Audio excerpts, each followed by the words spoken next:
there, I'm Ryan O'Rourke, and today we are going to work on a nice rainy acrylic landscape. As per usual, all of my paints, tools, materials will be listed in the video description, and if you'd like help with the drawing process, you can also find the traceable up over on Patreon, along with things like our exclusive Facebook group where we all kind of share our work, personalized critiques, all of my ebooks. So there's a bunch up there. I do recommend going and checking it out, but with that, let's jump into it.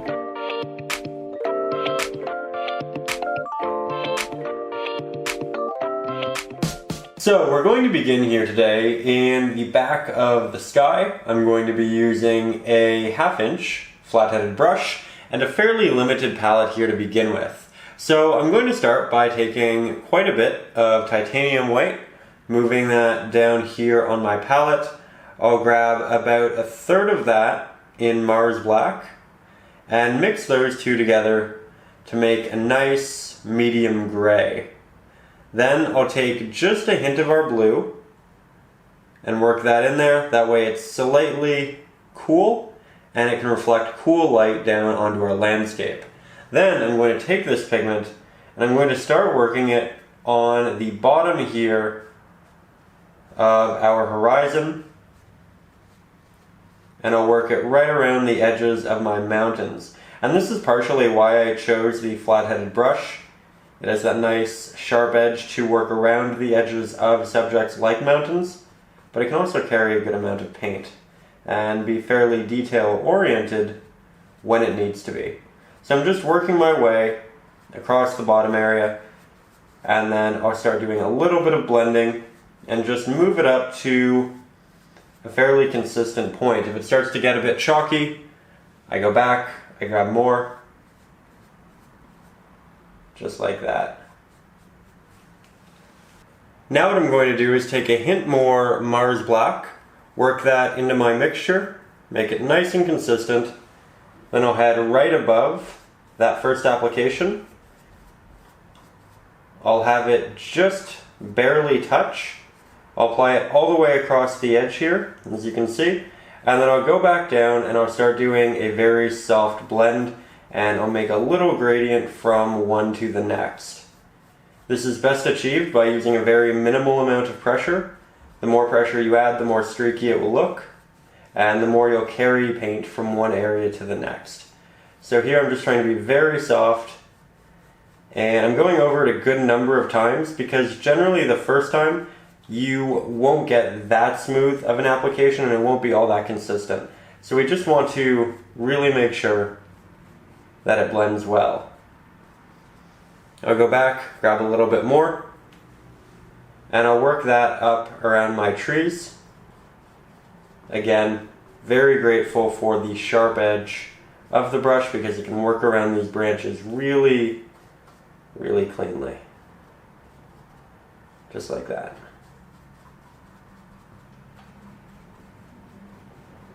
Watching my foliage, but if I go over a little bit of it, that is okay. I'm not too concerned. And there will be some sky on the other side of this branch to give it a bit of extra depth. Head back to our palette. I'm just about out of paint, so I'll mix some more. However, I'm going to leave the edge of this intact. That way I know what I'm mixing to. I have a good reference point and I don't make things too dark or too bright. But I think, you know what, I actually will make this mixture slightly darker and I'll start moving up. The farther up in the sky I go, the darker I want it to get, but I don't ever want it to get too dark. I don't want it to turn into a black.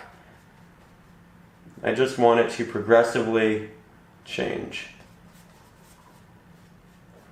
Yet again, I'm cutting around the edges, softening some areas, and I'll just continue working the sky in.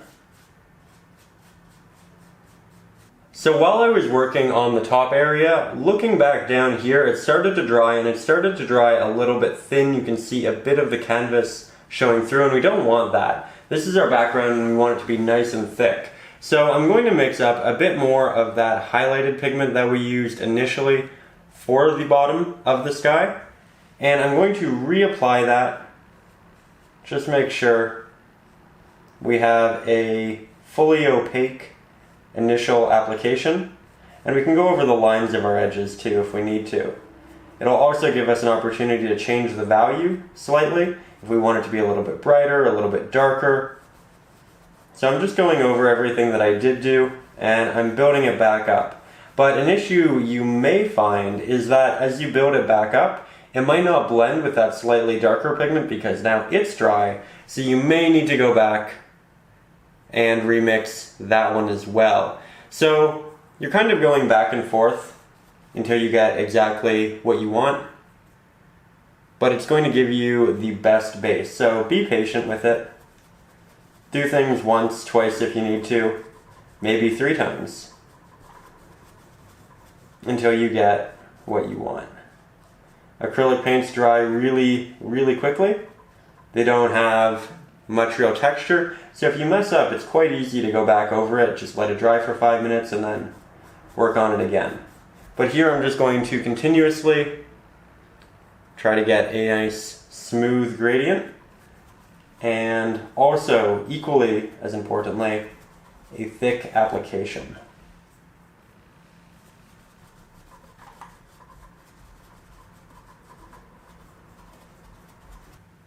So it's been about 10 minutes. I redid the sky twice, making it brighter, and also just extending it a little bit more. The more layers you do, generally, the more thick of an application you build up, and the more consistent the paint looks. So that's how we were able to get that so smooth. With that, in the process, I did lose a bit of my drawing here, but I'm not worried because I really don't mind going back in, redrawing it, refining it. But also, there's always the traceable to work off of. So with that, I'm now going to jump down into the mountains here. We're working background to foreground. So I'm still going to be using this 1/2 inch flat-headed brush, and I'm going to mix up a darker blue gray. I want it to be slightly darker than what I have at the top of my canvas right here. So I'm going to start with my Cerulean blue. I'm going to grab some Mars black.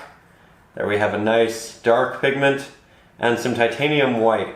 That titanium white is going to mix with the Mars black, make it a bit more gray, but it's also going to thicken the pigment to a good extent, because titanium white is naturally a very opaque paint, where the Cerulean blue is relatively transparent.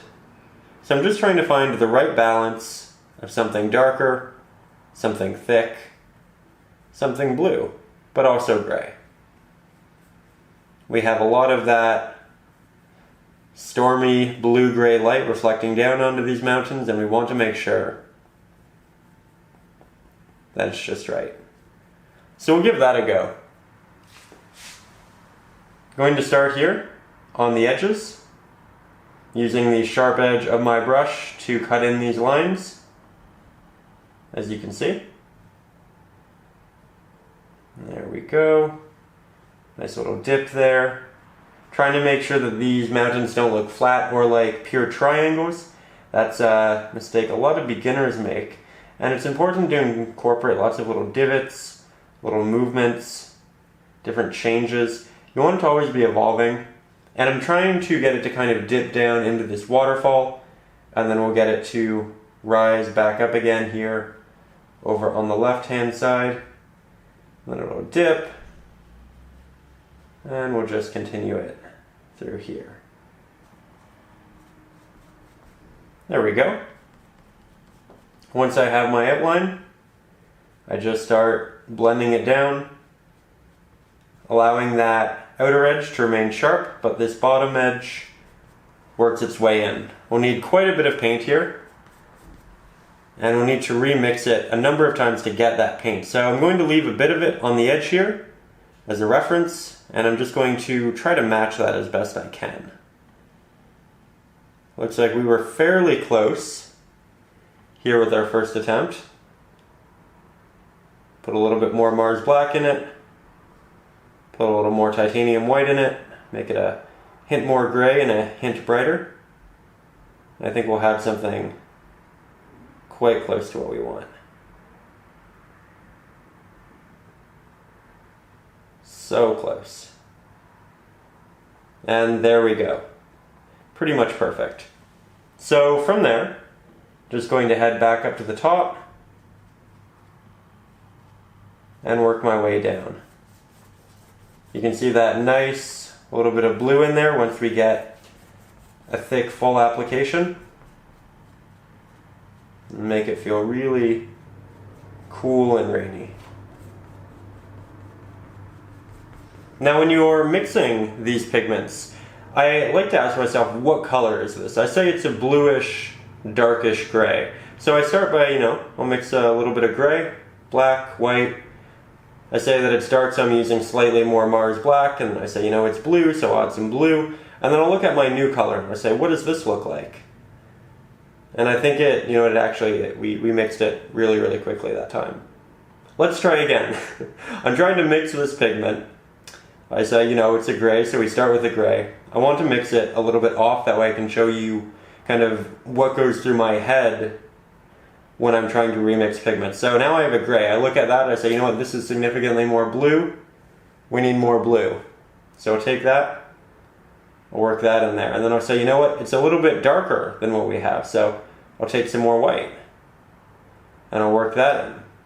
And now it looks like a fairly similar value, but this is more saturated, there's more blue.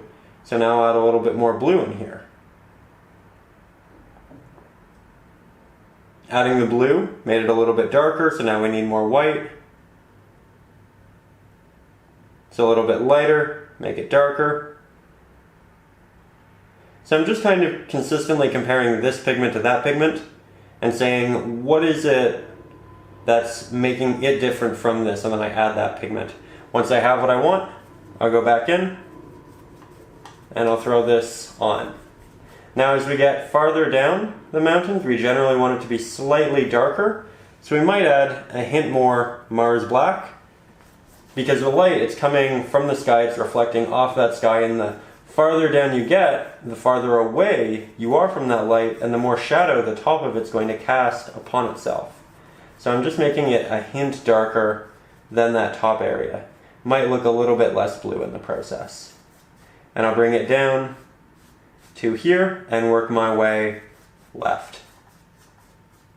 So as you can see, we finished filling in this area. It is now essentially a flat pigment and a good base. But now what we need to do is go back in, add some detail, make it three-dimensional, give it some protruding pieces. And to do that, we need to establish where the light source is in the painting and where that light is coming from, because that'll have a really big impact on how we wrap light around this and in turn make it look three-dimensional. And so to begin, I have a lot of different trees. I want the right-hand side of them to have a nice highlight, which means the light needs to be coming from the right-hand side of the painting and it needs to be shining towards the left-hand side.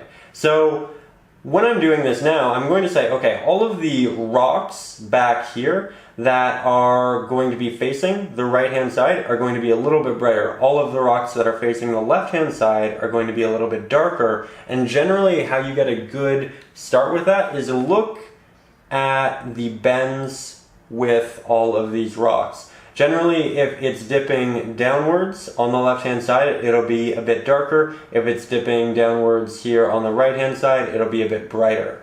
So I'm going to take this smaller flat-headed brush, and I'm going to mix up a brighter version of what we have right here. Now this is fully dry, I can work on top of it, and I'm going to do that because it's going to give me a good reference of what my new pigment will look like on top of my old pigment.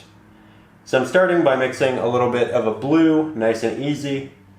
I'll grab a hint of Mars black, work that in there. I want something that's a bit brighter, equally saturated.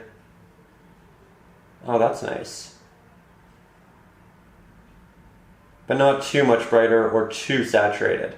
There I added a lot of Mars black, and it actually brought me to a very close pigment to what we actually initially had, which is good. It means we're on the right track.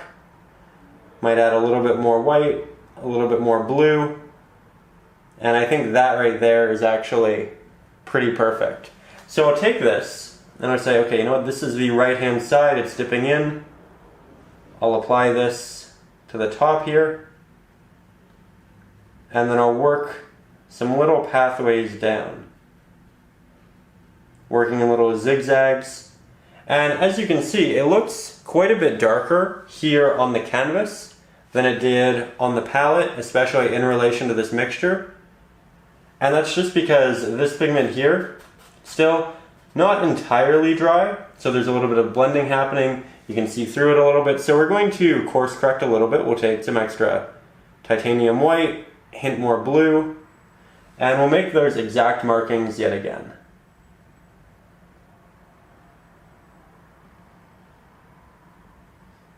So here, you can see that it is starting to stand out a bit more.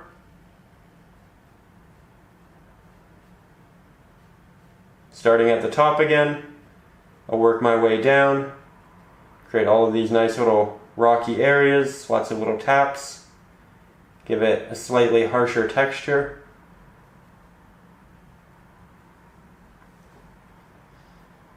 You can also kind of make some up along the way here.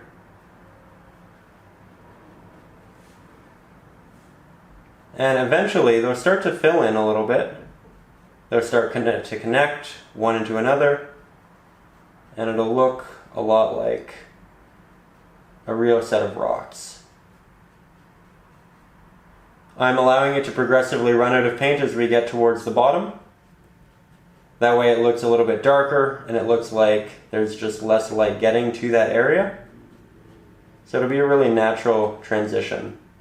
And rather than mixing a slightly darker version of this highlight, we just let that paint run out.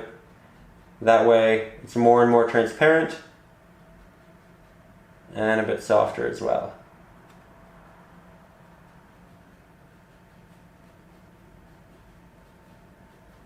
There we go.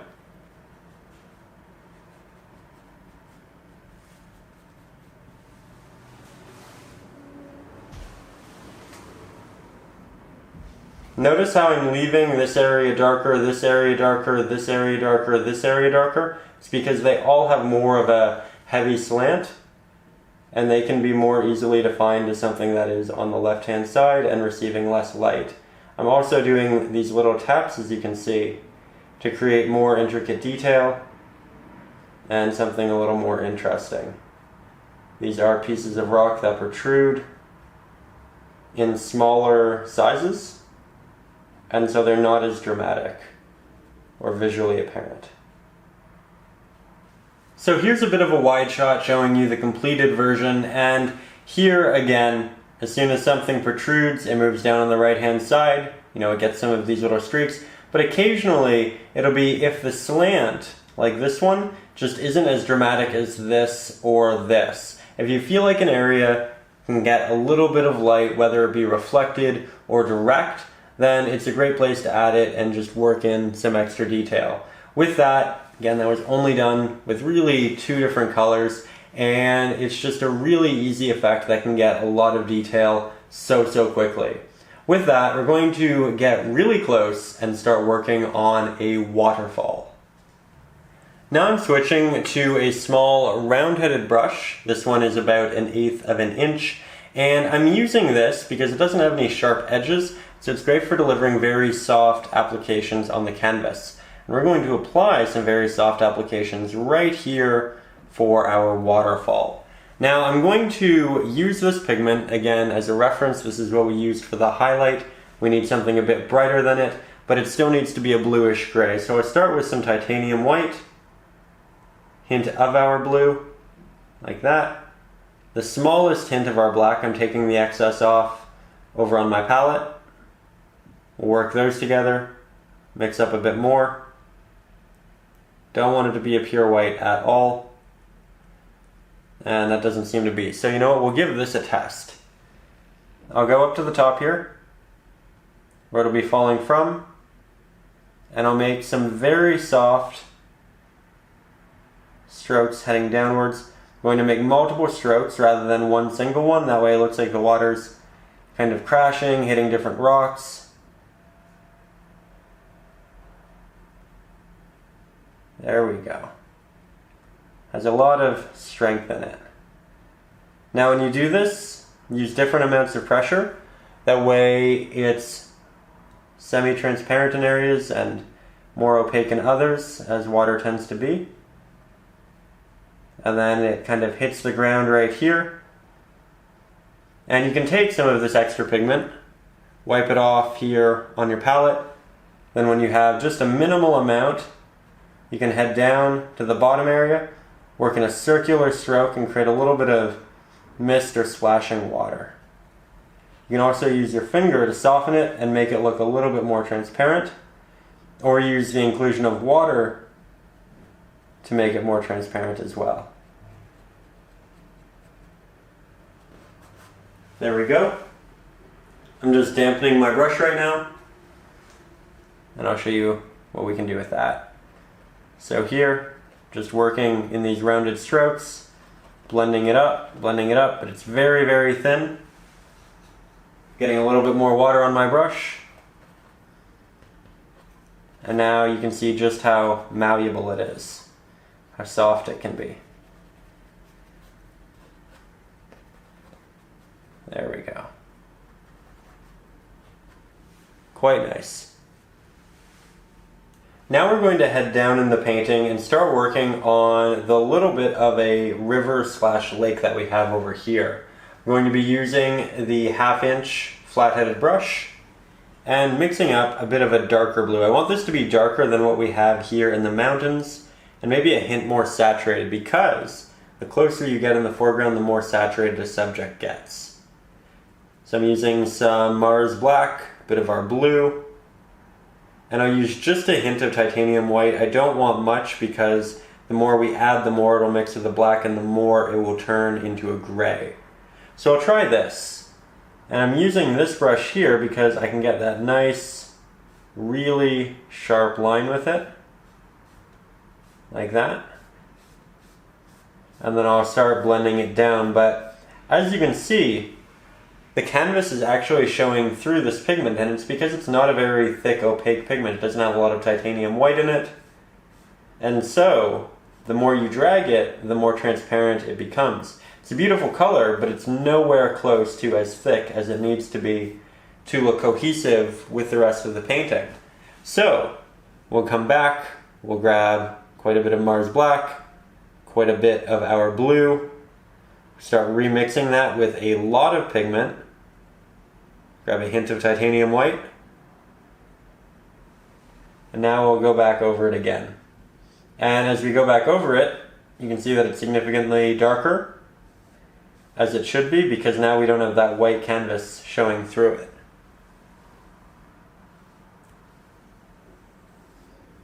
If you find it really difficult to get this to apply nice and thick, let it dry for about 5 minutes, then come back in and do another layer. The more layers you do, the less canvas you'll see underneath. And you know what, I think I'll do that myself. Now we're going to work our way over to the left-hand side here of the painting and start working on these trees. And to do that, I'm going to take a 1/2 inch flat-headed brush, but a bit of an older one.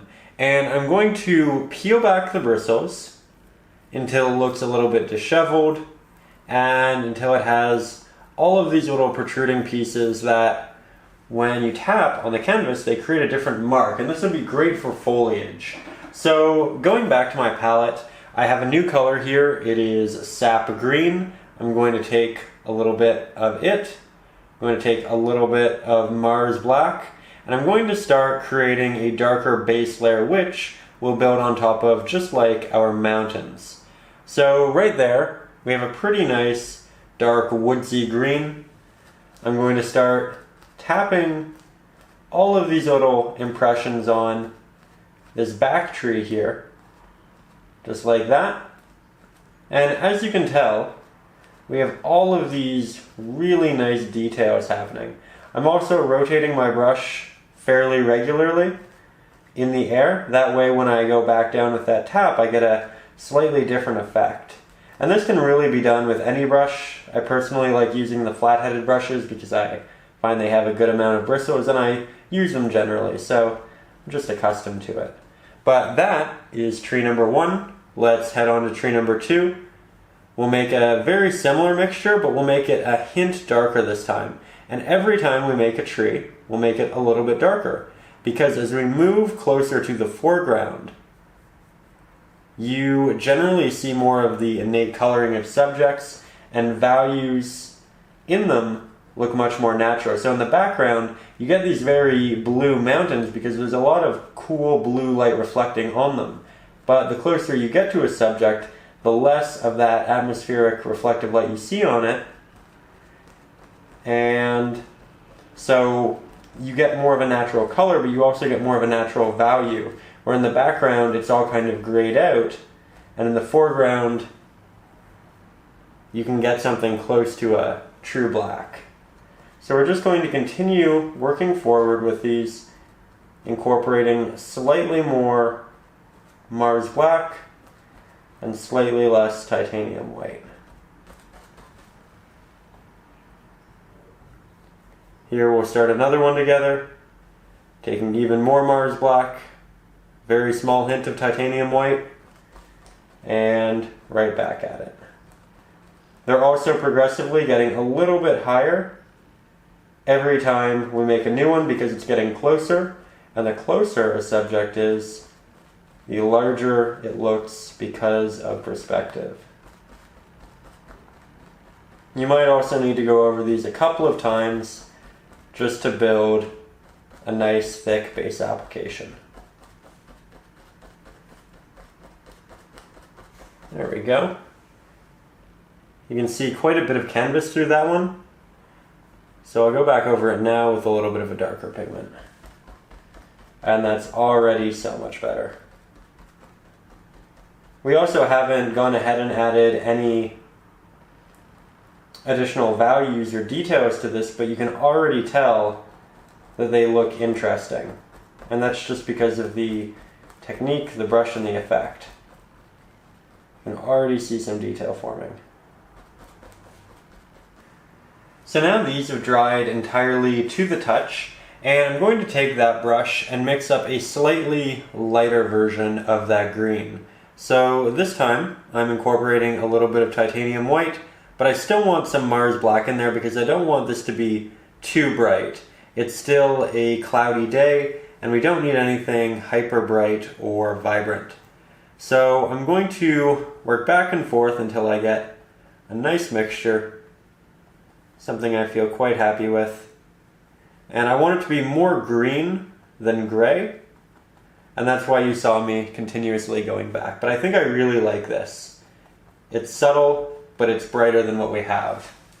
And I'm going to start on the right-hand side of some of my trees here. I'm rotating my brush in the air. And then as I start to run out of pigment, I work my way to the left. It dissipates, it's semi-transparent, and it looks brightest on that right-hand side. So we'll go back, we'll grab more pigment, apply it to that right-hand side. There we go. And then I'll work my way to the left as I run out. You can see that this pigment is nice and thick because of the addition of the titanium white. And we're getting a very subtle wrap of light around our trees. Now we can build it up a little bit. So we'll take some more of our green, we'll take a hint of white, not too much, we'll wipe off the excess there. We'll head back into these trees and build up a little bit more of that highlight. Yet again, we can work it back slightly. Go back, grab the highlight, and we should do the other trees surrounding, but I wanted to give you a good example of some of these medium-sized trees, and a couple of them, because generally, repetition does help instill this in our heads, and doing it a couple times together I think can be beneficial.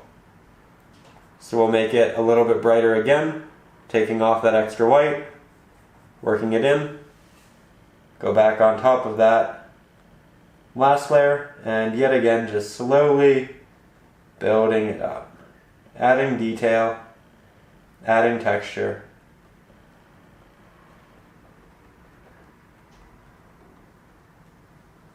If you get an area that's a little bit brighter than what you want, you can kind of scrape it off, or you can go back over it with a darker pigment a little bit later. Don't be afraid, but apply conservatively initially. That way you get to kind of test everything, see how much highlight you want on there, and you don't have to work backwards too much. There we go. Now we can't just take this pure highlight and work it onto the right hand side of this. We built this up through multiple layers, and it's important that we do that for the other ones as well. So I'm going to go back, mix up a bit of that darker pigment. I can still see a hint of it right there. There we go. Work that on the right hand side, and just build it up in the same way we did. I'll do a couple of them at the time, just because they'll use the same pigments. And you really see those details in the big ones here in the foreground.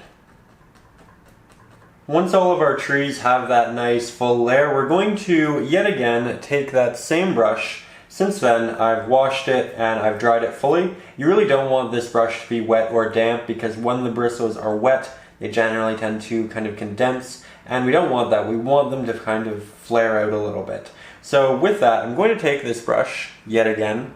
We're going to take more of our green. I'm going to take a little bit of titanium white, mix up a really nice brighter pigment. You can see it comparatively with the rest of them. And I'm going to be very delicate, but I'm going to add a little bit of this highlight to the edges. It won't be as bright on the canvas as it is on our palette, because of course it's going on top of a dark layer and it is semi-transparent. But it's going to add just a little bit more detail. That's really, really nice. We'll go back, we'll mix up a bit more. Again, it's slightly more highlighted, and you'll probably really be able to see on this tree. So I'm rotating my brush. I'm not applying much pressure. The more pressure you add with this brush, the more the bristles will expand, and it can create strokes. We don't want that. We want little taps, very finite details, little implications that imply that of foliage. So I'm being very delicate. I'm applying as little pressure as I possibly can, and I'm just trying to very slowly build up these really special details. We also don't want too much paint on our brush, otherwise when we go in to do these taps, we might get a large glob here and there. So we want to find that nice sweet spot, not too much paint, but not too little either. And I'm only really doing this on that far right hand side. And I might start wrapping inwards a little bit if I feel I have almost no paint left on my brush. There we go. And as I get farther and farther away, I'll use less and less, because we're just not going to see that much detail or highlight at that distance. So that might be the last tree I incorporated on. And then I'll go back and I'll do a bit more on these far trees. Almost fully out of paint, so here you can see that slight tap in the darker area. Not trying to get any true highlights, just build a little bit more variance in those shadows. There we go. Oh, that's really pretty. Okay, good. I think we can just about move on.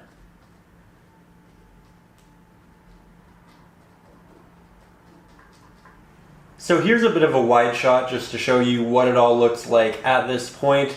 And now we're going to continue moving forward in the painting, and we're going to work on this large pathway. For the rest of the painting, we've been working background to foreground, so we did the sky, the mountains, the water, and this. And I think what you would assume is that we'd then begin working on these bushes right here because they're kind of the next step. But these bushes need to overlap the trees and the ground here, which is why we're doing the ground next, because it really shouldn't overlap this. So I'm going to switch to a larger flat-headed brush. This one is 1 inch wide, and I've added a new color to my palette, which is a burnt umber. Now, this ground area here will be ground, it will be soil, it will be dirt, and I think a lot of us would naturally, innately think of it as a brown. But I don't want to go in with a pure brown or this pure burnt umber because it's going to get a lot of this reflected light. It's still going to have some of that blue. It's going to be wet and it's going to reflect that blue. And a lot of gray as well. So we're not going to start with that.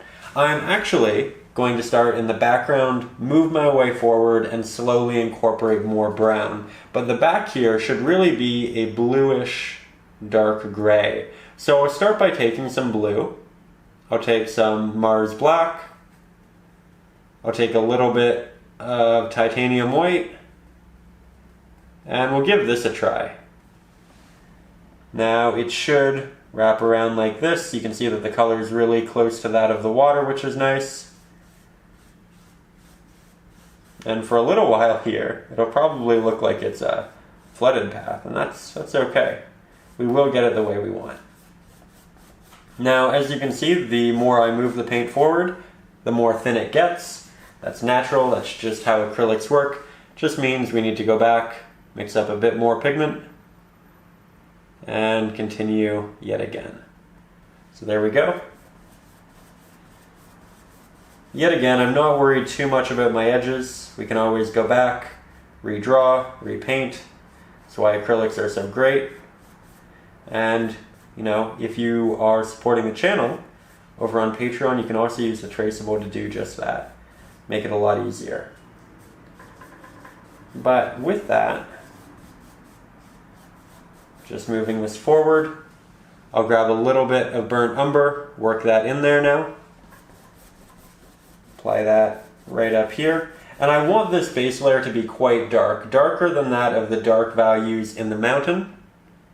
Because it's closer to us, we can see more contrast. There we go, nice brown, blue, dark mixture. I want it to be a subtle gradient from that more blue-gray in the back to this brownish mixture in the foreground, and we will soon go back and add some highlights on top of this, which will make it look so much more three-dimensional. But until then, we just need a good bit of patience and a nice, continuous, relatively thick layer for our base here.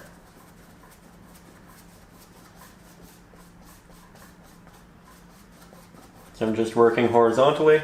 You could add a little bit of water to your brush, make it damp, to make this go on much more smooth and to extend the wet life of your paint. But that's going to thin your paint quite a bit, and I don't want that right now. I want this layer to be really thick, and I just don't think it's necessary. So I'm just going to continue doing this, making this darker initial layer, and I will see you when this base layer is done. So now that we have our pathway fully applied, I'm going to take my smaller flat-headed brush, which is again about 1/4 of an inch. I'm going to make sure that it's nice and damp. Then I'll head to my palette, grab a little bit of blue here, some titanium white, mix those two together. Then we'll grab a little bit of Mars black, work that in, and we'll end up with a relatively light bluish gray. Just like that. Should be similar to that of our sky. Then I'm going to come down into this area and kind of ask where I think pathways are going to be on this trail. If a car, a wagon, footprints, where all of that is going to have an impression, because that area, it's going to be sunken in, it's going to be a little bit lower, and it's going to have the ability to have some water pool in it. So I think it'll be like this and like this. There will probably be two of them, and I'm going to start right here in the foreground using this really thick pigment And I'm going to start making these horizontal lines, like that.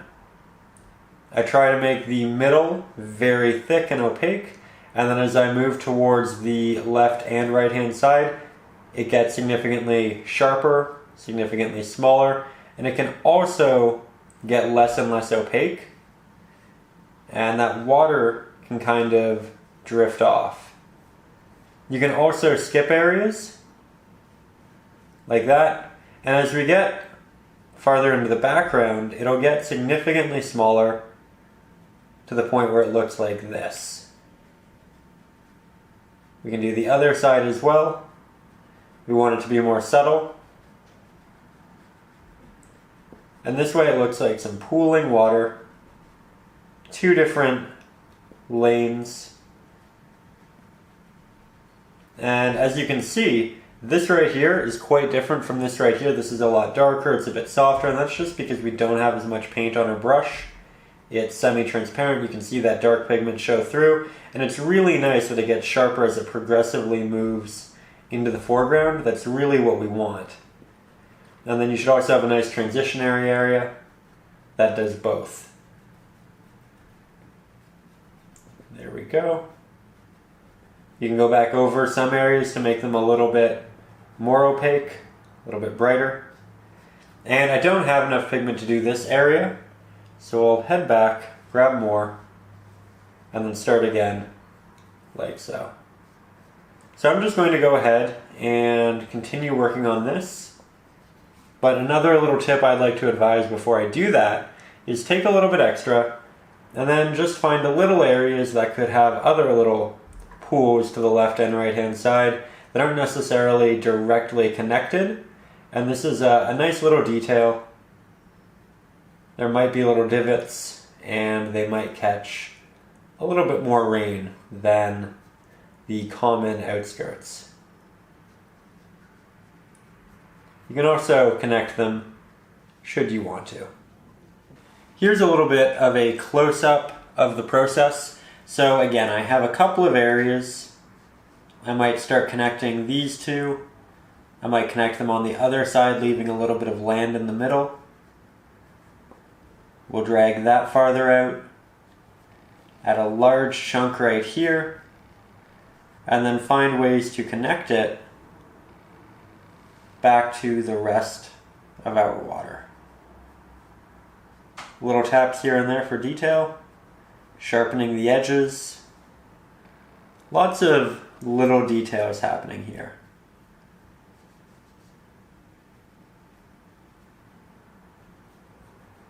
Trying to make sure that these lines look fairly consistent, but still occasionally have an opening. We'll mix up a little bit more. Blue, quite a bit of white, and a little bit of black.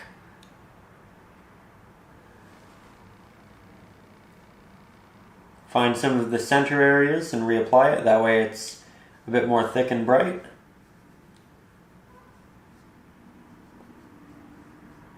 And we'll let it be darker on the edges. So this is something you want to go back to and refine. Oh, that looks really nice. And it's important that we keep these all quite horizontal, because if we don't, it'll look like they're really large mounds of rock or land. And we don't want that, otherwise it won't really look like a path anymore.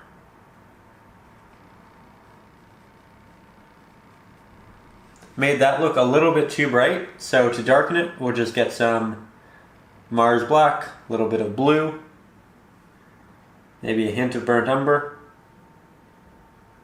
hint of titanium white. Just try to mix that darker pigment that we had. And we can do a little bit of a blend. Just like that, all fixed. And we're back to our highlights.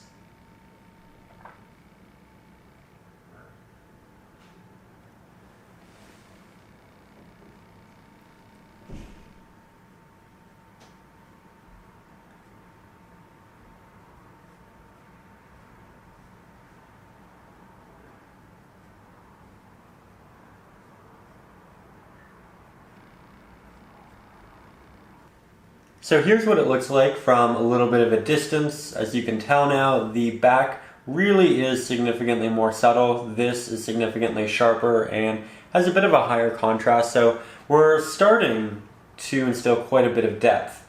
Now it's time to start working little bits of water in here, but also little rocks and pieces that are kind of protruding up from the ground. So yet again, let's get a little bit closer and continue with the smaller flat-headed brush.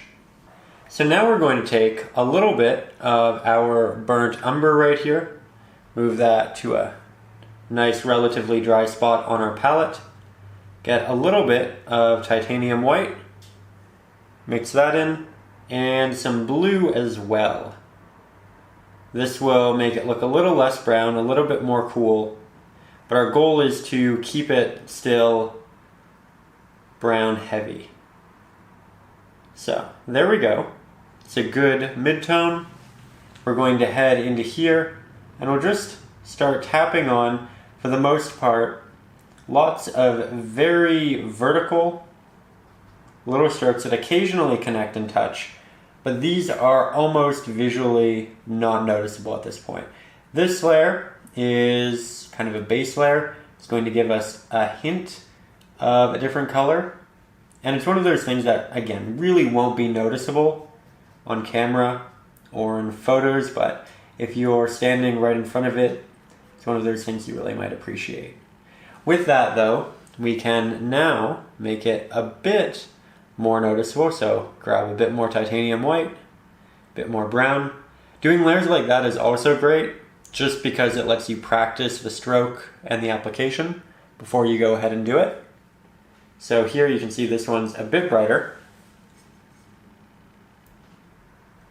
And now I'm just going to go in, create all of these very small horizontal strokes. And this is just land, little bits of dirt, little rocks that are a bit higher and catching light. We don't want to make them big, we don't want to add an arch, otherwise they might look quite large, and this could start looking like a river with some exposed rock rather than a pathway. So it's important that we're very subtle in this process. There we go. Get a little bit more. You can work inside of your water. And the goal is to keep the top of each stroke really sharp, and then you can do a little bit of a blend down. That way it looks like the light is hitting the top of the bump, and then as it descends, you get less and less light. There's more of a shadow being cast and created. You can also go back over areas to make them look a little bit brighter, more noticeable. And this is a process that is going to take some time. There's quite a lot to do stroke-wise, but it's all relatively simple, and it's quite a cathartic process once you really get into it. So here I'm just mixing a little bit more pigment. Jump back into it. You can also work the edges, and you should be working the edges as well. So there's a little example of that. But I'm going to continue doing this, and then in about 15 minutes when I'm done, we will continue together. So I've been adding these for quite some time, and here in the middle you can see that I've started to combine them and extend them out a little bit. So I thought I'd show you how I'm doing that over here. I'm taking a little bit of our burnt umber, a little bit of our blue, really just mixing the same pigment that we've been using, but hey, it doesn't hurt to see it again. And then I'm going to find some of these lines and I'll start building them up. So I'll take one, I'll move it into another. I might use a little bit of a diagonal line, and I might thicken an area as well by just going back and forth over it a number of times. Now what I have right there, it's a little bit bright, so I might add a little bit of Mars Black into it. And this is much better. So here you can see I combine those areas. I'm looking to get the top areas that are touching water.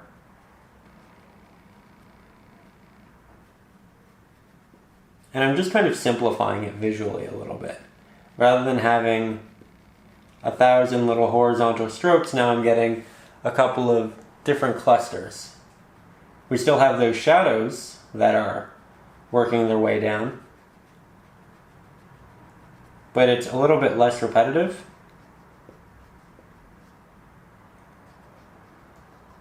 And it looks like there's a bit more volume now. So again, I'm just finding areas. There's two, I'll combine them right there.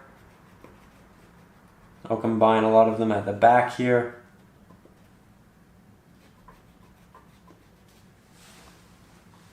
Just like that. We can do the same in the middle area, a bit more. So again, lots of diagonal movements.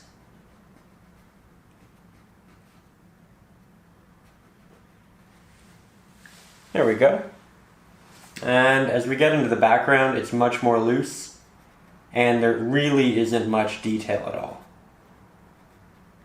It's just a slow progression of that brown, moving back. So again, here's a little bit of a wider shot, and now we're going to move on to the grass over to the right-hand side, because much like everything else, the bushes are going to cover it, so it's actually the next thing to paint. I'm going to do so with this larger 1-inch flat-headed brush, just because it does have a lot of surface area to hold paint with. And so I'm going to take some of my sap green. I'll take a little bit of my titanium white, my Mars black, start with a medium value green, not too saturated, not too desaturated. And then I'll take a little bit of blue and work that in as well. A little bit of titanium white, a little bit of Mars black, and we're working on the green for the farthest area, which is right back here. So I'll give this a go, see how we like it. You can see with this brush just how quickly and easily this pigment just layers on. There we go. It's also relatively transparent though. Here you can see that line from the water. It's a good reminder that we need to do multiple layers. I am going over a lot of the tops of my bushes here. Again, I'm okay with that. And if you look at this in relation to this, it is far too bright. So we'll take some Mars black, work that in there. Again, make it a little more blue. Make it nice and green, add a little bit more titanium white, and we'll give this a shot. We want something that looks like it has some blue light reflecting on it, and something that looks like it works relatively well with the water that we've applied in the back. And then as we move forward, remember things can get a bit more of their natural color. So I'll just let it blend into that highlight we initially applied. Go back and forth, very softly, and we'll see what this looks like. You know what? I think that value in the back there is perfect. You can see how there's almost no discernible line between these two. They're all very similar values. This one is green, this one is blue, that is why they stand apart. But they're very close, and that's really what we wanted here. So that is a great start. Now we'll make the front a little bit thick and a little bit brighter. So I'll add a bit more green and a bit more white, like that. Nice desaturated green. And because of the extra titanium white, it will be a bit of a thicker pigment, which is quite nice. There we go. So, now that that's applied, I'm going to clean my brush well and switch to this flat-headed brush that we used before. Now it's fully dry, so I'm going to peel back the bristles. We're going to take some Mars Black, some of our green, hint of our titanium white, and we're going to start tapping this on in the background here. And we want the value of this to match that of the tree. So if it's a little bit too dark or a little bit too light, just make those subtle adjustments. There we go. And we'll just start with our base layer. Remember, as we move forward with this, we do want to incorporate slightly more Mars Black each time, because we did that with the trees, and we need that value to get a little bit more stark as we move into the foreground. Now, as you'll see, I'm going over the trees, and I'm also going over our path a little bit. What we really want to avoid is any white showing through from the canvas on the top or the bottom. So our main objective is just a nice, thick application here. Remember to rotate your brush. Try to make sure that your bushes have different height variations and have different shapes. They do get significantly larger as you move into the foreground. And the bottoms can actually be slightly darker because you will get a bit more shadow on them. It's a little bit too dark. Need a hint more titanium white. Doing quite a bit of course correcting right here.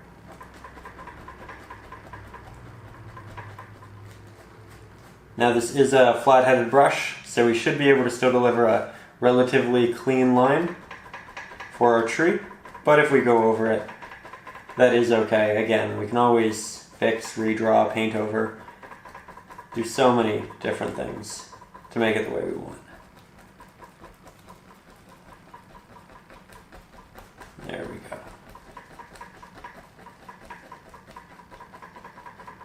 Now we want to go ahead and do this other side. So we'll start with something a little bit lighter, not too saturated. We apply that at the back here. Does need to be a little darker. There we go. Let's try this. And that's it. Perfect.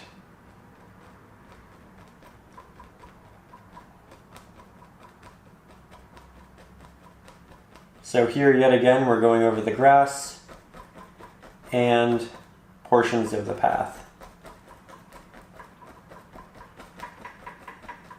Now we're getting closer to us, so it's important that we again make it a bit more stark and a bit more saturated. Some more black and more green.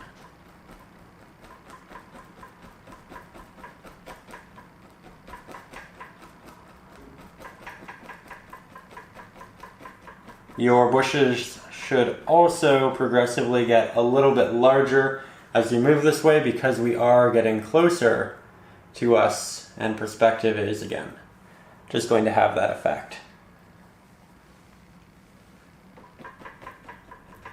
So here you can see I'm kind of starting over that white area because that's when I have the most thick pigment, and that's where I need it to be the most thick, the most opaque, and then I will remix, go back in, fill out the rest, and then I'll work my way up a little bit. We'll work our way down a little bit and just make sure that it is progressively getting a little bit wider.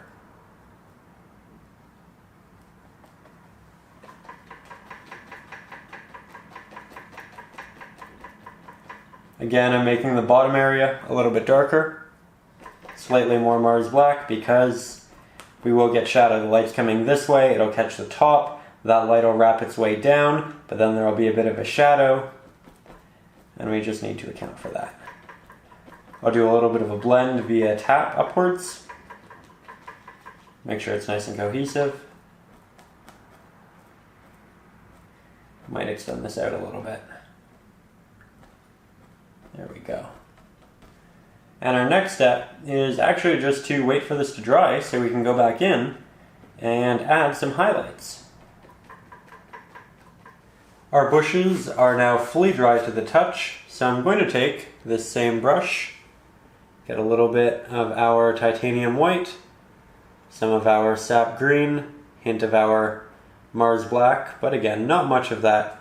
And just like the trees, we'll head to the top of our bushes, do a nice tap like that, rotate our brush in the air, and as we start to run out of pigment, we'll start moving down with those taps. That way there's a progression of light being the brightest at the top, and then it slowly gets darker and darker as we move towards the bottom.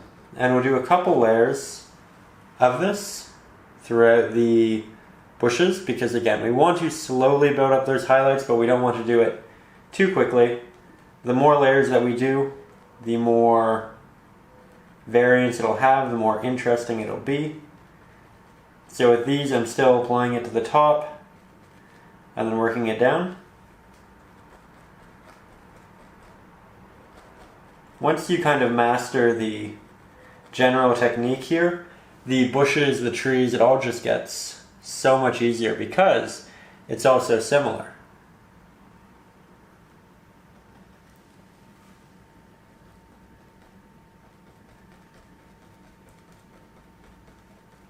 Remember to not make it a straight line, but have some areas that are a bit more raised than others.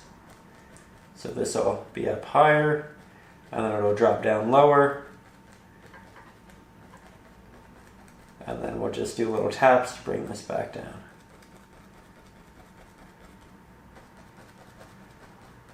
And just like that, it already looks so much better. Build up a bit more of a highlight, like that. You can see just how much brighter that is. Pulling it to the top here.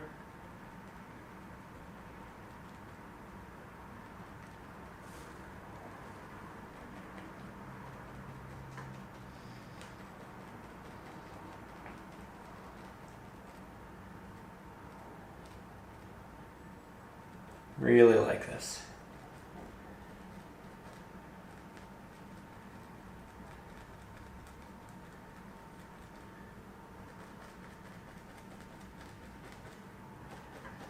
And we have to do that over here as well. Now this one is really close, so it's important that we get lots and lots of variation and detail in here. The closer it is, the more detail you want generally. Now we're going to continue and start working on our tree right here. So I'm going to use my largest flat-headed brush. Again, this one is about 1 inch wide, and this is very close to us. So it's not going to have a lot of atmospheric light. It's going to be much more of the innate coloring you'd assume it to have. So for this, we'll start with a bit of our Mars black. We'll get a little bit of burnt umber, and then a hint of titanium white. And we're looking for a fairly dark brown here. There, you can see it without the reflection. Looks very close to black. It's a bit lighter and it's a bit more earthy. Then I'm going to head in to the edges of my tree first, because they require the sharpest lines, and when you first have paint on your brush, the bristles are very condensed and you can generally create the most delicate applications. So I like to start on the edges. And I'm just going to give the entirety of the tree here, at least the trunk and the branches, a good thick base layer, and then I'll go in and I'll do the foliage after. But as you can see, because my brush is a little bit damp, the pigment is fairly transparent, and we don't want that. So I'll get some additional paint and try to overwhelm the water in the brush. Here's a little bit of a closer look. And again, this is just the base layer. It can look flat, It's not something that's meant to be three-dimensional just yet, and that's okay. So I'm just filling this in with a nice thick pigment. And for the majority of my strokes, I'm trying to work them in the angle and the direction of the tree. That way, if any of these brush strokes show through, it'll look like bark and texture and just very natural movements. I'm also going over a lot of these areas a number of times just to make sure they are nice and thick and I don't have any areas that are a bit thin. And if I start to run out of pigment or the application gets a little chalky, you can see the tooth of the canvas. I mix a little bit more and I just work my way back in there. Remember, get the edges nice and sharp. So as I move up here in the tree and the branches, I'm switching over to the medium-sized flat-headed brush, which is again about 1/2 inch wide. And if you find it difficult to render a lot of really sharp details in here with a brush of this size, just go ahead, grab a smaller flat-headed brush and you should be able to do the trick. But with that, we're going to get more of that same mixture we were working with before. Here again it is without a reflection. And as you can see, my markings can be significantly smaller. Now when I go in to do these branches, I like to make multiple little taps and strokes rather than long continuous ones. That way it looks like there are lots of little pieces to these branches, there are sharp little edges, and it makes it look so much more natural and organic than just a single smooth stroke. Now here you can see that it's very transparent. Again, that's just because the brush is damp. I make it damp so that I do get those nice, clean, sharp edges, but again, it does come at a cost. So we need to go back in, we need to do that layer again, grab some Mars Black, some of our brown here, a little bit of titanium white, but not too much. We can come back in, fill that out. And if you look at the sides of my brushes, I have this paint really thickly applied, and I don't want it to be to that extent. So I'm going to take off the extra paint, because if you have a massive amount of paint, it can be really difficult to render sharp edges and lines. So here you can see I'm going back into it, slightly more thick paint, but also not too much on my brush, and you can see that the application is now sharp and thin, but also quite opaque. And this is the balance we really wanted. I like to start by making my branches very small, and then as I continue, I progressively make them larger and larger. And it's good to start with smaller branches rather than larger branches, because it's much easier to make these things larger than it is to make them smaller. Now I painted over a lot of my branches here, but that's okay. I have some good ideas, and again, if you want it to look absolutely perfect, there's always the traceable up on Patreon. Now here I made a mistake and I made that branch a little bit wider than I need to, so I can either go over and cover this area with cloud, or I can make the rest of my branches a little bit larger. But you really want your branches to progressively taper as they move outwards, get smaller and smaller. So if it does get larger at one point, you can either cover it with foliage or you can make the rest of your branches a little bit wider. Here I'm opting to make it wider just because I did make it quite thin initially, just in case something like this happened and I had a lot of room to play. So here you can see, still making those little taps. Make this one a bit wider now.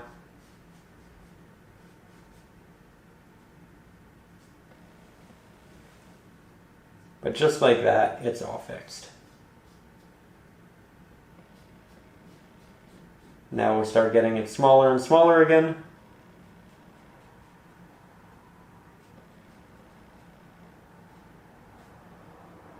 I like that a lot. It's really nice.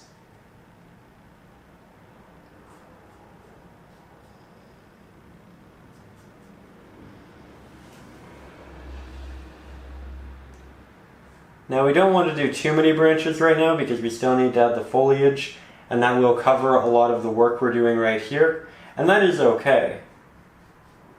But we'll come back in with a lot smaller branches in a little bit. So for now, I'm going to let that dry. I'll come back in, do a second layer, just make it a little bit more thick, then we'll continue together.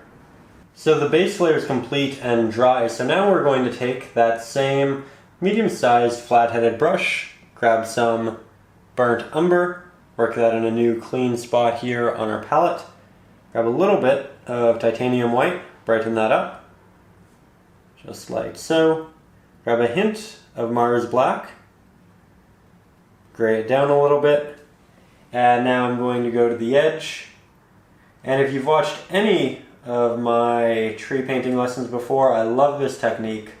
It's just so simple, so easy, but I essentially start on the side of the tree that's going to be receiving the most light, which is the right-hand side, and then I just do these little taps with this brush, and it looks like bark that's raised, and then there are all of these dark little divots that occur, and they look like areas that kind of sink in and receive a lot of shadow, but as you can see, we quickly just build up so much detail. You can create little holes and openings. You can create really tight bark with very small openings or really wide areas. And as I start to run out of pigment, just like with the bushes and everything else, I work my way to the left. I let that pigment run out. I get these very transparent, non-opaque applications and just a hint of detail in there. And it's such an easy way to create a little bit of realism. Let's get a little closer. So here we are. We're just going to continue with the same application. And as you can tell, it's really quite dark. And that's how I like to start it.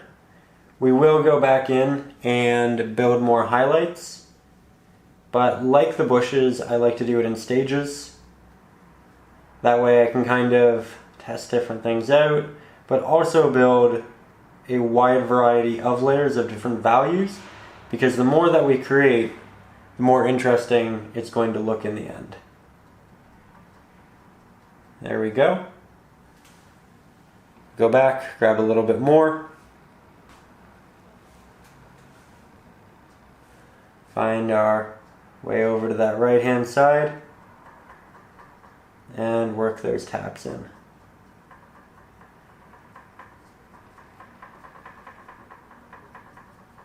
Good.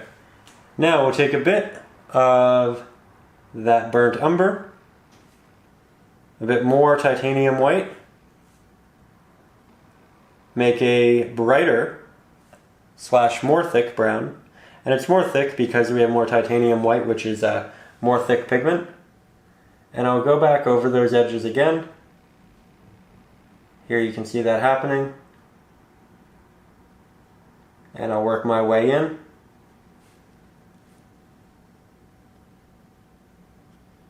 Slowly though. I have a lot of paint on my brush, so I'm being a bit more cautious. Just because it would be easy to apply too much pressure and create a really large marking. That's not what I want.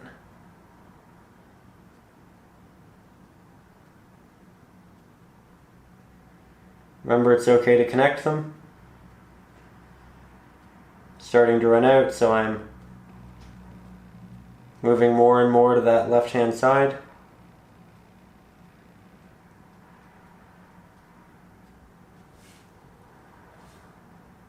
It's just such a beautiful effect.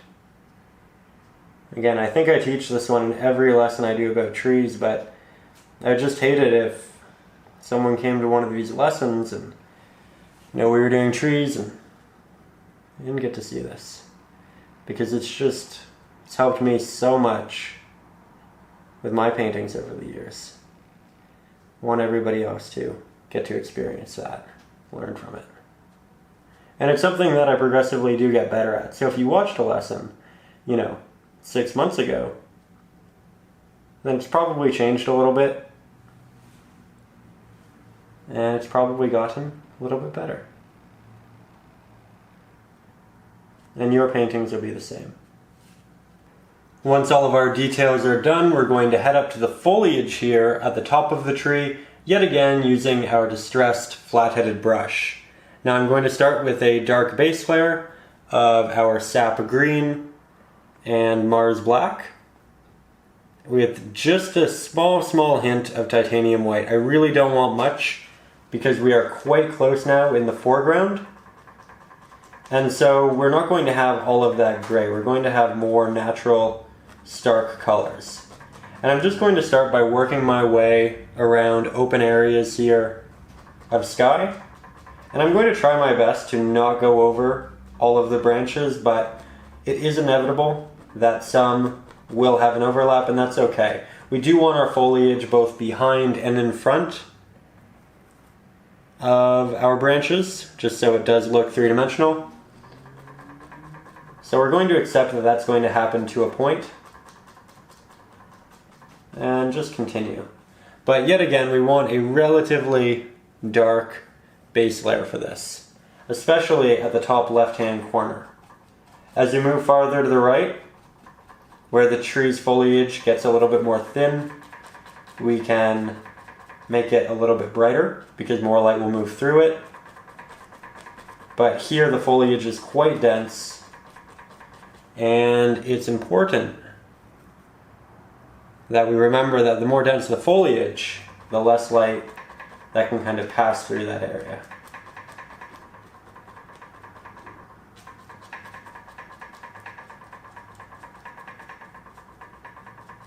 If you want a really clean line, you can switch to the non-distressed flat-headed brush and work around the branch, but here I think I'll work over it a little bit. Again, make the foliage go behind and in front.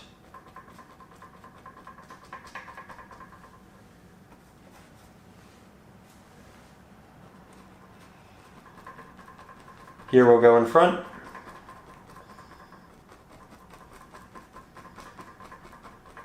And start with minimal amounts of foliage and slowly build it up.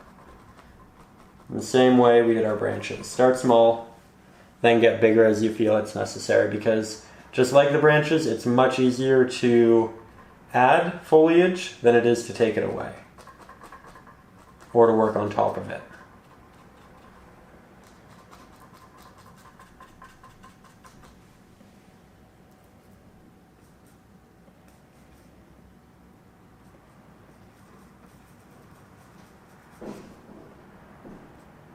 Small hint of titanium white.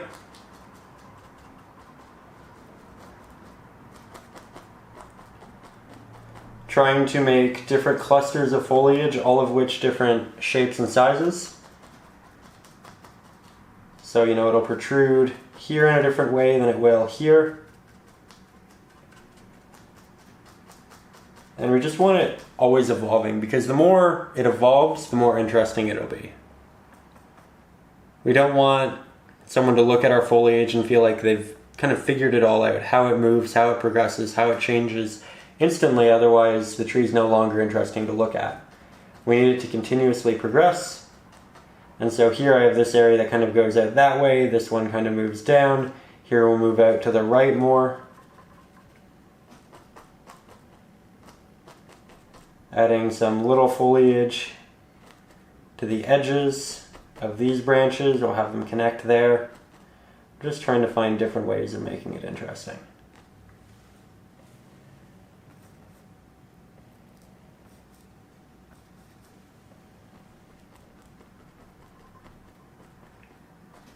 Going in with a slightly darker pigment in the middle of my patches, because the centers are going to be darker, because they're going to be more thick and less light can work through them.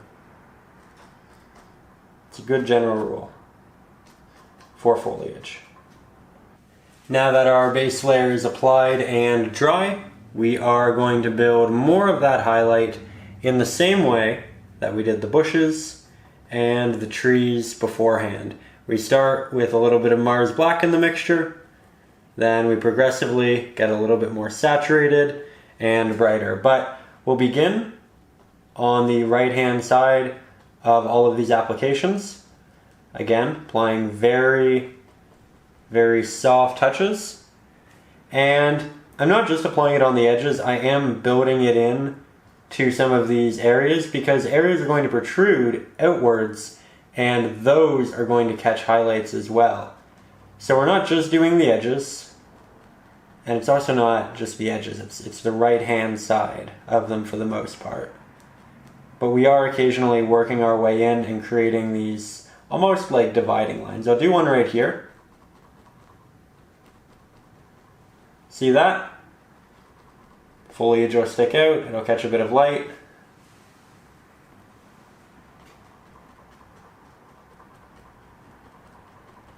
And then we work our way backwards with all of these little taps. Make it look really three-dimensional, give everything just a hint of texture. Then we'll make it a bit brighter. Go back over those areas.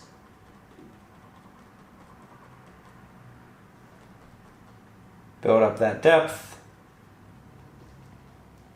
Again, we don't want too much paint on our brush. We don't want too much pressure. It's all meant to be very subtle. Lots of subtle little layers.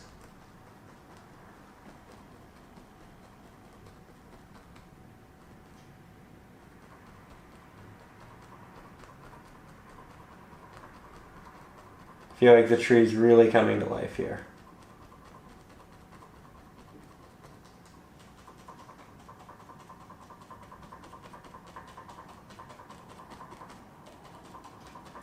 As I'm running out of paint, I'm moving farther and farther left, still rotating my brush in the air, and just getting this very full looking tree.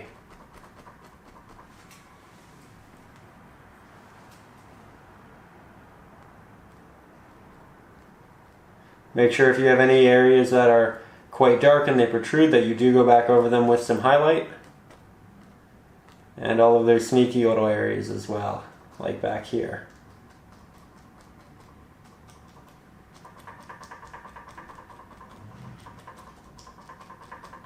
This is something that you really could spend so much time perfecting.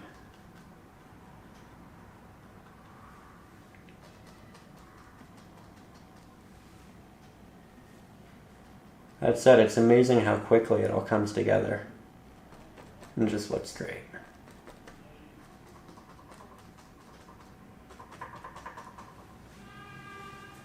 Let's try to get it just about as bright as these backing trees. There we go. Very subtle. Now I really like the left-hand side of the piece, but the right-hand side, it's a bit more barren. So I'm going to throw in another tree, create a bit of an archway here. That way it looks like we're looking right into the path, and we have some added duality. So yet again, we start our trees with Mars Black, a little bit of burnt umber, a little bit of titanium white, and I'll just start drawing this in. It will be right behind our bushes here. So I'm going to start with a small body. And you know what? I think this one will actually split into two. Make it a bit more interesting. It's important that with natural trees like this, they're always changing, becoming their own. I feel like these ones here are kind of taken care of, as are these bushes. Perhaps they are regularly or scheduled cleanups. And there's some artistry going on there, but I want these ones to be a little bit more natural. So I'll just kind of sketch in what I want for the base layer, and I'm not using a very thick pigment right now, because I'm not entirely sure how I want this to progress.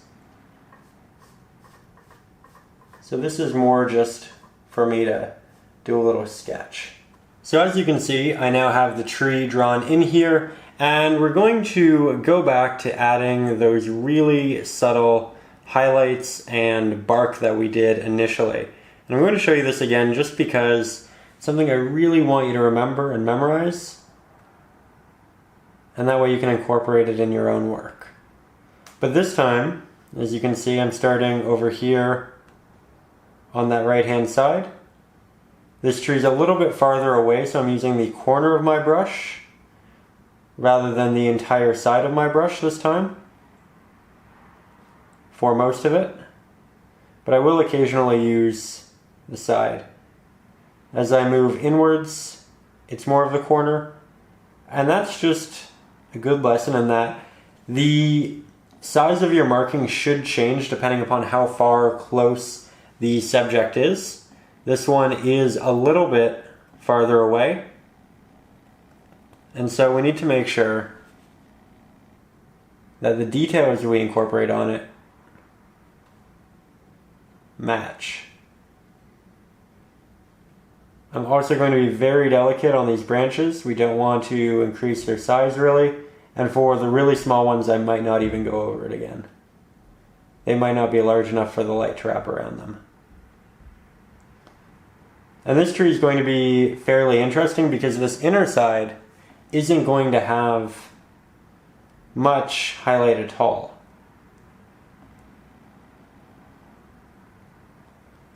So where this one has the majority of the highlight on the area that you see, this one is going to have the majority of the highlight on an area you don't see. And I think a lot of people will naturally feel the need to kind of overcompensate with its light and do more than they should. But again, start subtle, start with miniature amounts of applications. I suppose minute amounts of pigment, better way of saying it. And then just continue to build if you see fit. But the majority of this should be quite dark. And once I start to run out of pigment, hopefully it'll happen quite soon, I can show you us going over to this right-hand side, tapping on that highlight, and then, again, we want it to dissipate as we move in towards the left. So it's a really different look. And I'm not using the full side of my brush for this. Again, I'm using more of the corner. I'm dancing around. There we go.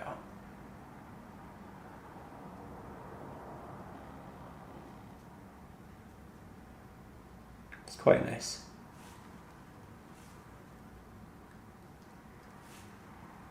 Let's get a little closer. So here we are significantly closer. I'm still just taking the corner of my brush. I'm making sure the right-hand edges of these branches have no dark brown or black showing. And I'm just building it up slowly with these very small little taps. And as they run out, we do work our way towards the left-hand side. Let it dissipate. And we just want a very subtle mark, like that of those over here. Now we're back to that disheveled, flat-headed brush. A lot of black, a lot of green, a hint of white, and a darker base layer. Remember that you can put foliage out farther away from the branches. It just means that you need to add more branches later on. And that really isn't a bad thing.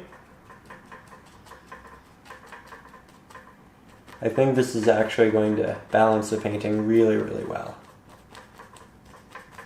Remember to leave different openings in your foliage. And we'll mix a bit more of this. You notice that I don't normally mix a lot of pigment initially. I do like to mix it, give it a try, make sure I actually like it. And I also like remixing my paints because it reminds me later on how I got there. If I only mixed them once, I probably wouldn't retain that information.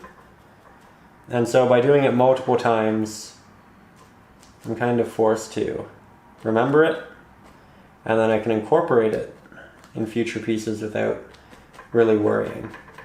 Or having to go back and watch the video again, which I have done in the past, for sure.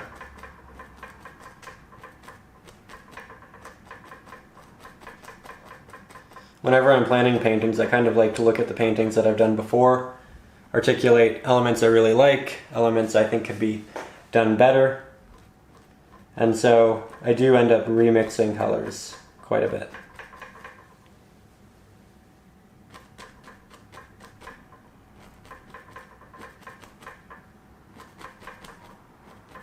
Just slowly filling out this tree. Now that I have my base layer, we are back to our highlights with our green, our white, hint of that darker pigment, and we're still applying it to the right-hand side. So I think a lot of us would naturally start adding it to the left here, that way it kind of connected with this, but that's not what we're trying to do here. We're trying to continue the idea that the light is coming from the right-hand side of the painting, and so, much like the tree itself, the left-hand side is going to remain quite a bit darker. So here we have another wide shot of the painting, and as you can see, it's a really nice combination of blues, greens, and just a hint of brown, but I think it's time we start adding in a little bit more color via some flowers. So I've added to my palette here a little bit of cadmium red, medium hue, a primary red, or any general red will work quite well for this. But we're going to head into the bushes that we have here on either side and start interjecting those. So we're going to jump into this with a smaller flat-headed brush. Again, this one is about 1/4 of an inch. It is damp. And now I'm going to grab some of that red that we have right here. Move that to a clean spot on our palette.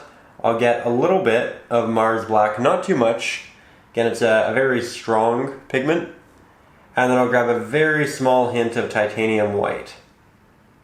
We'll mix those together, and in the end, we want a nice dark red for the base of our flowers. So I'm going to begin by finding an area kind of inside, and I'll start applying that. You can also put a couple on the top if you want, but you want them spread out and you don't want them at the same height in the bush. You want them to progressively change. You want some to be closer, here or two kind of right beside each other. And this is again just the base layer. We'll go back in, we'll add a lot of detail, highlights, all of that. But we need to start with the base. And the general application that I am creating here is a little bit of a triangle with a little bit of a rounded top with 1 or 2 protruding pieces. Now we need some additional paint, so more red. Red is quite thin, so we'll need to do a couple of layers with this, and that is partially why we're adding the Titanium White, just because it is such a nice thick pigment. There we go. Now we'll go back over those previously applied layers. It'll look a little bit more red because the green isn't showing through. And it's worth noting that red and green are complementary colors, which means they help each other pop and stand out.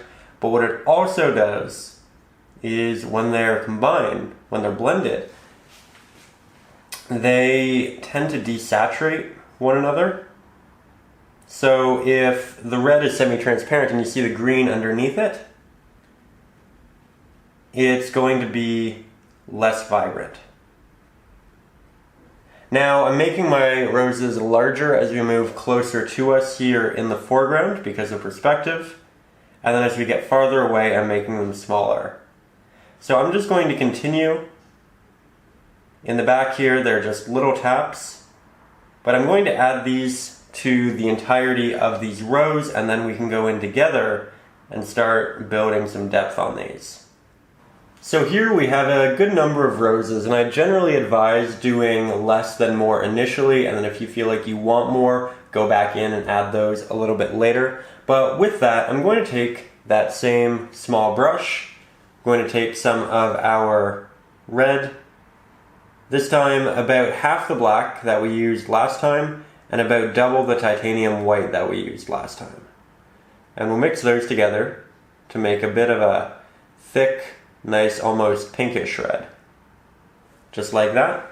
And then I'm going to go into my flowers, I'm going to find the tops of each petal, and then I'm going to apply a little bit of a highlight.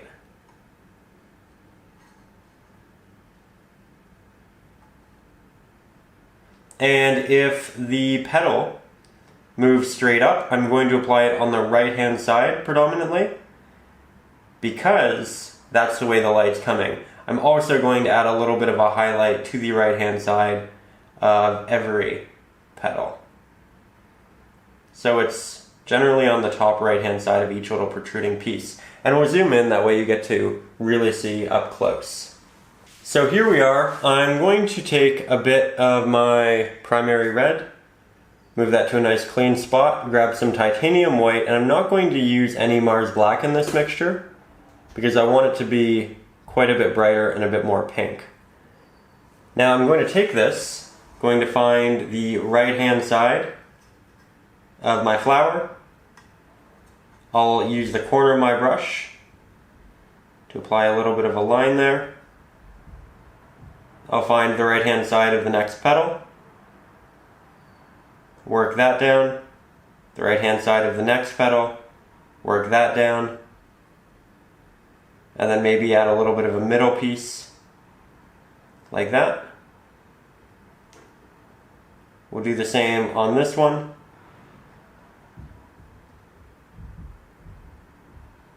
Just finding all of those right-hand edges. And I want my flowers to progressively look different. So I'm not trying to make it look perfect or particular. I'm trying to make it look original and interesting. I also have different sizes of flowers here in the foreground. We want them to progressively get smaller as we move into the background, but I think it's also important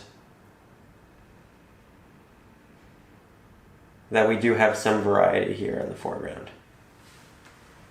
So that's a good start. If you find that areas get a little bit too bright though, you can get some Mars black, some of our primary red, mix that up, and you can go back in and work in a lot of detail again, and just kind of work back and forth until you have the design and the value mixture that you want.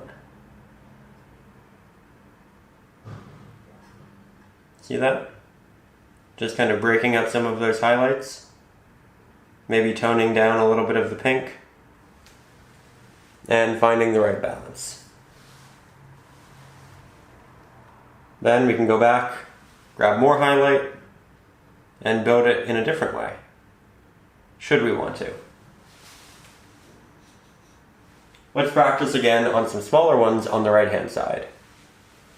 Now, because these are smaller, because they're a little bit farther away, they're not going to get that same amount of detail. So we're going to do what we did, but to a more conservative extent. So I'm grabbing some red, some white, I have my pink. Just going to use the corner of my brush here to find the top of the flower and maybe work on the sides a little bit.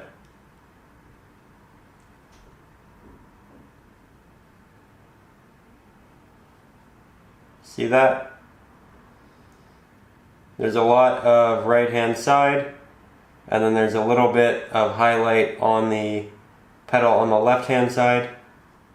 There's going to be more highlight on the flowers that are higher up on the bushes, and then less on the ones that are down here, so I'm using less pressure, and I might wait for my pigment to run out a little bit to do those. Then on the ones in the background, it's just a little bit of a tap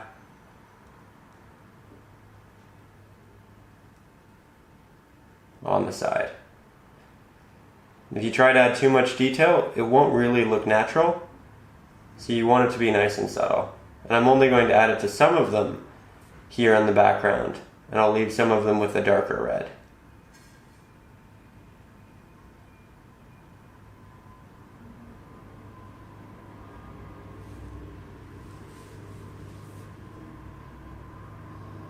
With these, less really is more.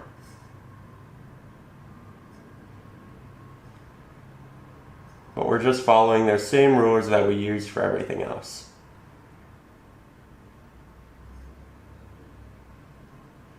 If you're using a much larger canvas, then you might have room to put significantly more detail into these. But right now, just like the foliage and the leaves, you are looking for the implication of flowers, not necessarily a hyper-detailed, realistic flower. There we go. So here's another wide shot showing us the flowers from the background to the foreground with just a little bit of detail, but not too much to the point where it's kind of distracting from the rest of the piece, because we really don't want that. We have a lot of green, we want that to be still our main focus, but this is just something to add to it and to give us a nice little pop of color. With that said though, I am actually really happy with how this little rainy path looks at this point. So I'm going to call this the end of the beginner version. I will continue working on this up over on Patreon. I'll add in a fence, maybe some drops in the water, a bunch of different little things, but that'll be a bit more of an intermediate to an advanced lesson. So if you'd like to continue working on the piece with me, you can do so up over on Patreon. But if not, I think this is a really great painting on its own. So with that, I'd like to say thank you for joining me here today. This has been a really nice painting to work on, and I'm really happy with where we've gotten it. Again, I will continue it, and if you do decide to join us up over on Patreon, remember you can also get things like the traceables. I have 5 ebooks up there as well, one of which being Acrylics for Beginners, in which I tell you everything I know, or rather everything you need to know about acrylic painting before you jump into your first acrylic painting. You can also purchase it separately over on Etsy, and I also have a bunch of ebooks of traceables. So those are both on Etsy and on Patreon. It's really whatever you'd prefer to work with, but with that, I will see you next week with a brand new painting lesson. If you finish this piece and you'd like to share it with me and you are a member up on Patreon at the Alpine here or above, please share it on our Facebook group. I would love to see it and talk about it with you. And with that, I think that's where we will conclude today. So I wish you the best of luck. I really look forward to seeing what you come up with. And with that, above all, as always, stay creative.